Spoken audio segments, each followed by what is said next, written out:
अरे जल्दी जल्दी काम करो, अभी मेरी ननद आने वाली है, सबकी खटिया खड़ी कर देंगी, क्लास लग जाएगी फिर।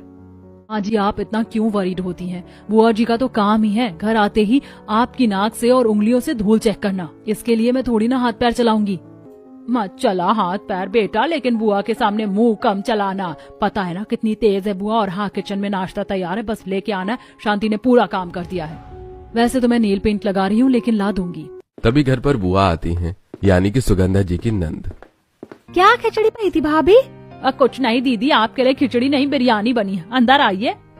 बस नदी याद रहती है, सास की तो याद ही नहीं आती है। अब पाएंगू माँ जी आप अचानक से? अब बस मेरे साथ चली आई माँ, बोर हो रही थी, मैंने कहा भाभी से मिलने जा रही हूँ, आप भी चलो, तो गांव से हम दोनों आ गए। अंदर आ जाओ, बैठो माँ जी। दीदी बुआ और दादी अंदर आती हैं, तब अपना हाथ में चाय नाश्ता लेकर आती है और सभी को चाय नाश्ता देती है। बुआ और दादी के पैर छूती है और दोनों चाय नाश्ता करने लगती हैं। मानना पड़ेगा भाभी, आपकी मॉडर्न बहू तो एकदम सर्वगुण संपन्न है, हर काम आता है इसे, जो बोल दो। इसीलिए मुझे मोना पसंद है। ये इतने सारे सर्टिफिकेट और मेडल किसके लगे हुए हैं? ये तो मेरे ही हैं दादी। वो क्या है ना, मैं हर साल न्यू ईयर कंपटीशन जीतते आ रही हूँ और देखना इस साल भी जीतूंगी। तभी सुमित्रा वहाँ आती है। बहू ऐसा कहाँ हो पाएगा, अब इस साल के न्यू ईयर फैशन कंपटीशन में जोड़ी चाहिए। जब तक नील की शादी नहीं होगी तो देवरानी कहाँ से आएगी? माँ जी मैं भी सोच रही हूँ कि आप और दीदी आ ही गई हैं तो लंबे समय रुकने वाली भी हैं, तो क्यों ना मैं नील की शादी करा देती हूँ। हाँ भाभी, वैसे भी नील की शादी की तो उम्र हो ही गई है, 4 साल हो गए मोना को आए, तब से घर ट्रॉफी ला रही है। क्या पता इस बार भी नील की बीवी और मोना मिलकर ट्रॉफी ले आए। आपके मुंह में घी शक्कर।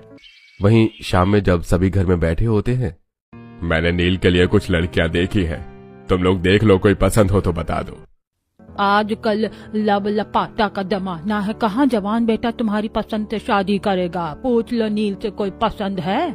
भैया अब बता भी दो सबको कि आपको चारों नाम की कोई लड़की पसंद है। हाँ माँ पापा, मुझे चारू पसंद है और वो बहुत ही सुंदर है, रिच और मॉडर्न भी है, हर चीज में हमसे ज्यादा है। ये सब सुनकर घरवाले तुरंत रिश्ते के लिए मान जाते हैं, क्योंकि सुगंधा जी नील के लिए ऐसी ही लड़की की तलाश में थी। वहीं सुमित्रा के घर हर साल जेठानी जी की बहू ही कंपटीशन जीतते आ रही है, अब तो नील की भी शादी करवाने जा रही है। उनकी 2 बहुएं हो जाएंगी तो कंपटीशन इस बार भी वही जीतेंगी। मेरी तो मॉडर्न बहू होने के बाद भी किसी काम की नहीं है।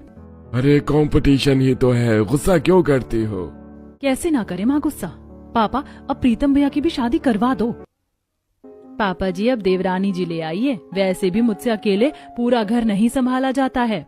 सबके कहने पर सुनील बेटे से बात करने के लिए राजी हो जाता है और शाम प्रीतम घर आता है। तब तक बुआ और दादी भी घर आ चुकी होती है।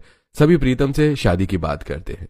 माँ पापा बुआ दादी, मैं पहले ही बता दे रहा हूँ, मुझे रामपुर गांव की रिचा पसंद है और मैं उसी से शादी करूंगा। गांव की लड़की? किसी ने तो मेरी पसंद से बहू लाने की बात की, बढ़िया बेटा। वहीं गांव की लड़की के नाम से गोमती और सुमित्रा दोनों का मन धक से होता है। बहू गांव की बहू आ गई तो इस साल का न्यू ईयर कंपटीशन भी हमारे हाथ से गया समझो। मैं इतनी मॉडर्न होने के बाद भी नहीं जीत पाती, और ये अगर आ गई तो मोहल्ले में तो हमारी नाक कट जानी है। सही कह रही है बहू। सास थोड़ा सा प्रीतम का विरोध करती है, लेकिन प्रीतम ने भी ठान लिया था कि अगर घर में कोई ब्याह कर आएगी तो वो रिचा ही होगी। दोनों बेटों की पसंद के बाद दोनों फैमिली लड़की वालों के घर जाकर रिश्ते की बात करती हैं और रिश्ता पक्का कर देती है, जिस सुमित्रा और सुगंधा बड़े ही धूमधाम से अपने बेटों की शादी करके बहुओं को घर ले आती है। देख रही हो, दोनों देवरानी जेठानी ने एक ही दिन दोनों बेटों की शादी करवाई। मुझे तो लगता है कि नए साल की कंपटीशन की प्लानिंग अभी से चल रही है। हाँ मैंने भी देखा भाई, सुगंधा जी की बहू तो पूरी फैशन की दुनिया है। Designer lehenga, heavy designer jewellery और हर चीज ब्रांडेड, किसी चीज में कोई कमी है ही नहीं। सही है। और सुमित्रा आंटी की देखी किसी ने? गरीब घर से लाई है। हाँ और तो और लहंगा भी भारी का लग रहा है, बिल्कुल अच्छी नहीं लग रही थी। नाक नक्श ठीक है, लेकिन गरीब घर की है तो कुछ खास नहीं लग रही थी। साथ में कुछ लाई भी नहीं है।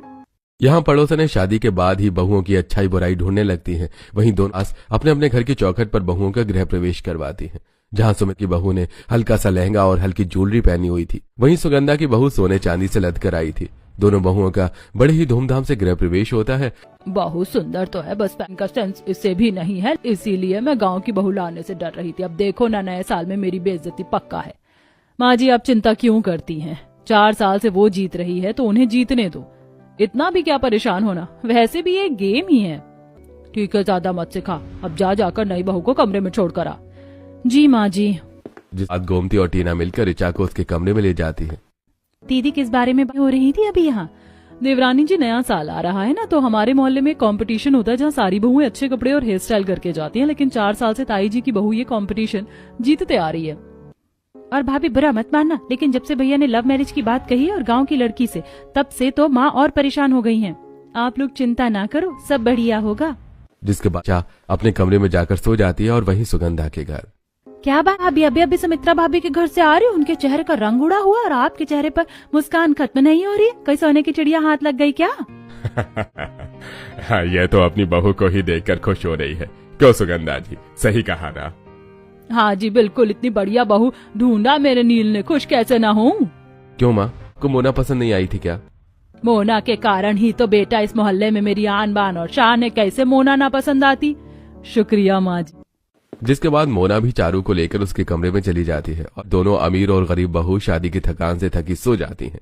अगली सुबह जहां चारू अपने अमीर परिवार में मायके की तरह ही 10 बजे तक सो रही थी, वहीं सुमित्रा की बहू ऋचा वो 5 बजे ही उठकर नहा धोकर भगवान की पूजा आराधना करती है। इतनी सुबह कौन घंटी बजा रहा? लगता है सुमित्रा की बहू है। चलो भी जाती हूँ, आरती ले लेती हूँ। दादी तुरंत ऋचा के जाती हैं। दादी आप यहाँ कैसे? तेरे भजन की आवाज सुनकर आ गई, पूजा कर रही थी, धूप बत्ती की खुशबू से रहा नहीं गया, कान्हा जी के दर्शन करने आ गई।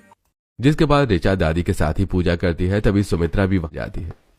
बहू तू इतनी सुबह पूजा घर में क्या कर रही है? माँ जी भगवान जी की पूजा कर रही थी, देखो ना दादी जी भी यहाँ आ गई। अरे वाह, तू तो बड़ी सुबह उठकर भगवान की पूजा करती है। चलो किसी चीज में तो बहू गुणवान मिली। वैसे आज तेरी पहली रसोई है? हाँ माँ जी, याद है मुझे अच्छे से। आप बताओ क्या बनेगा? ज्यादा मेहनत करने की जरूरत नहीं है, बस खीर पूरी बना लेना। मेहनत की कोई बात नहीं है, आज पहली रसोई है, मैं सभी के लिए बढ़िया सा खाना बनाऊंगी। ठीक है बहू, जी के घर के लिए भी बनाना। मैं बड़ी बहू को बोल देती हूँ, बहू की पहली रसोई का खाना साथ खाएंगे और इसके बाद तुम दोनों को भी सुगंधा की बहू के हाथ का खाना खाने चलना है। जी दादी। जिसके बाद ऋचा रसोई में जाकर सभी के लिए dal makhani, veg pulao, mix veg, paneer tikka, naan, butter garlic tandoori naan, kaju kadhi और खीर पूरी और गाजर का हलवा बनाती है। बहू के हाथ के खाने की खुशबू पूरा घर महक उठता है। सभी बहुत खुश थे। वाह भाभी, क्या खाना बनाया आपने, मानना पड़ेगा। अभी तक तो दोनों घर की बहुओं के हाथ से खाने में इतना स्वाद नहीं है जितना आपके हाथ में है। हाथ में स्वाद हो या ना हो टीना, लेकिन खूबसूरती की तारीफ तो हमारी ही होती है। बस करो ना, जब देखो तब शुरू हो जाती हो। क्या गलत कह रही है बड़ी बहू, सही ही कह रही है। ऐसे ही आपस में बात कर रहे थे। थोड़ी देर में ऋचा डाइनिंग टेबल पर सभी के लिए खाना लगाती है और सभी बहू के हाथ का खाना खाकर तारीफ करते नहीं थकते। सभी ऋचा के हाथ के खाने की तारीफों के पुल बांध देते हैं। इस देवरानी ने तो इतना ज्यादा और स्वादिष्ट खाना बनाया, अब मुझे डर लग रहा है। मुझे तो खाना बनाना ही नहीं आता, क्या बनाऊं कि मेरी तारीफ ज्यादा हो। चारू सोच में पड़ जाती है और ठीक से खाना भी नहीं खा पाती। वहीं घर में सभी ऋचा के हाथ का खाना उंगलियां चाट कर खाते हैं। ऋचा बहू, थोड़ा और खीर पूरी देना और वो काजू कढ़ी भी देना, बहुत स्वादिष्ट बनी है काजू कढ़ी। धन्यवाद ताई। ऐसे ही सभी बहू की खूब तारीफ करते हैं और ऋचा को बढ़िया बढ़िया गिफ्ट्स और ढेर सारे शगुन के लिफाफे मिलते हैं। ऋचा बहू, जब गोमती इस घर में ब्याह कर आई थी तो हमारे पास कुछ नहीं था, फिर भी हमने उसे एक सोने की अंगूठी दी थी मुंह दिखाई में। और मेरे और तेरी सास में गोमती और तेरे लिए कोई फर्क नहीं है, तो आज हम तुझे भी पहली रसोई में सोने की अंगूठी दे रहे हैं। क्या भाई, अरविंद के जमाने में बहू को सोना पकड़ा रहे हो?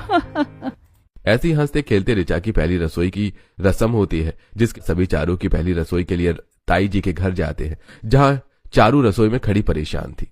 बाहर सभी चारू के हाथ से बने खाने का इंतजार की थी। ओह गॉड, ये लोग कितने बड़े भुक्कड़ हैं, अभी खाया है। They can't even adjust। मुझे तो समझ ही नहीं आ रहा है कि क्या बनाऊं, क्योंकि मुझे पिज्जा, बर्गर, पास्ता के सिवा कुछ बनाना आता ही नहीं है। और मीठे में स्मूदी, क्यों ना यही बना देती हूँ। जिसके बाद चारू फ्रिज से सब्जियां निकालकर वेजिटेबल कटर से काटकर जल्दी जल्दी ओवन में पिज्जा बनाती है और फिर बर्गर रेडी करती है और एंड में एयर फ्रायर में फ्राइज और पास्ता भी रेडी करती है और मीठे में सभी के लिए स्मूदी और ब्राउनी बनाती है। और जब सारा टेबल पर लगता है तो सभी देखकर हैरान हो जाते हैं। ये क्या जेठानी जी, आपकी बहू भले ही देखने में अप्सरा ही क्यों ना हो, लेकिन खाना बनाने में तो जीरो है। घर के काम में नहीं जीत पा रही है, न्यू ईयर का कंपटीशन कैसे जीतेगी? अरे खीर पूरी और सब्जी दाल चावल तो सब खाते हैं, इसीलिए मेरी बहू ने पहली रसोई में कुछ अच्छा बनाया है जो सबको याद रहे। सुबह से कह रही थी कुछ यूनिक बनाऊं क्या? बोलो माँ जी बनाती हूँ, तो माँ जी ने भी कह दिया हाँ बना दे बहू। वैसे भी अभी अभी हलवा खीर सब खाकर आए हैं और क्या खाएंगे। और ठीक भी है, गाँव की बहू गाँव का खाना और शहर वाली शहर का। सुगंधा और मोना की बात सुनकर कोई कुछ नहीं कहता। टेबल पर गर्मा गर्म पिज्जा, बर्गर, पास्ता, ब्राउनी और ठंडी स्मूदी रखी थी। दोनों नन्हे तो बहुत खुश हो जाती हैं। मोना, गोमती और को भी कोई दिक्कत नहीं थी। वहीं बुआ, दादी और सुमित्रा जी जैसे तैसे बहू के हाथ की पहली रसोई का खाना खाती हैं। वहीं सुगंधा अपनी बहू को डायमंड का नेकलेस तोहफ देती है। थैंक यू माँ जी, ये तो बहुत ही ज्यादा सुंदर है। हाँ बहू, बस इसे संभाल कर रखना। ठीक है माँ जी। वहीं घर में बाकी लोग भी चारों की पहली रसोई में उसे कुछ न कुछ गिफ्ट देते हैं। उसके हाथ के फास्ट फूड की तारीफ भी करते हैं। ऐसे कुछ दिन बीत जाते हैं और मॉडर्न और गांव की बहू दोनों ही अपने परिवार में सेटल हो रही थी। फिर अरे ओ सुगंधा जी, क्रिसमस आ रहा, पार्टी नहीं होगी क्या आपकी? लगता है सुगंधा आंटी बेटे की शादी के चक्कर में क्रिसमस पार्टी भूल गई। कंपटीशन मत भूल जाना बहन, 4 साल से जीत रही तुम्हारी बहू, इस साल तो महा कंपटीशन है। जो